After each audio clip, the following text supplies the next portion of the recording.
Hey Escambia County, let's talk about requesting a grade change. Now I got here by navigating to Final Grades and Request Grade Changes.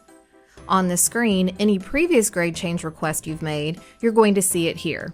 Now this drop down coincides with the class that's directly here in the top. Now let's go ahead and choose our student. Choose the term, quarter 3. And then when I do that, if I scroll along to the side, I'm going to see the current posted grade as well as my current gradebook grade. Now this next portion is very important. Your posted grade must match your gradebook grade. You will have to manually enter that grade. So the current grade that's located under gradebook grade is for you to reference. So you're going to need to go ahead and enter that 82. And when I do that, it's going to populate my letter grade here. Now, if I were to enter a grade that is not the same as my gradebook, you'll notice it immediately turns red. So again, this is referencing what is currently in your gradebook. So best practice is for your gradebook grade and the posted grade to match exactly. So I'm going to go ahead and switch that back to the 82. And then I'm going to come along to the side here, and I do have to enter an explanation.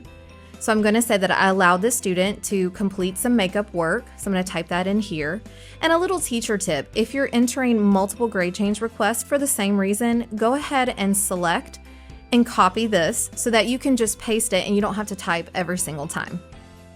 Now I'm going to select my reason code from my drop down here, and that is that students completed that work. And then when I'm ready, I'm going to go ahead and click that red save button, and you're going to notice that it timestamps this for me. And you can see the status of your grade change request, who approves or denies it, and when this happened. So for example, my previous one was denied by my principal back in February. Now I can go ahead and add that next student for this class or change my top drop down if needed. And that's entering a grade change request. Thanks for tuning in to this Byte of Tech. Be sure to check out our wide range of videos to help you master focus, because we're united for every student to succeed.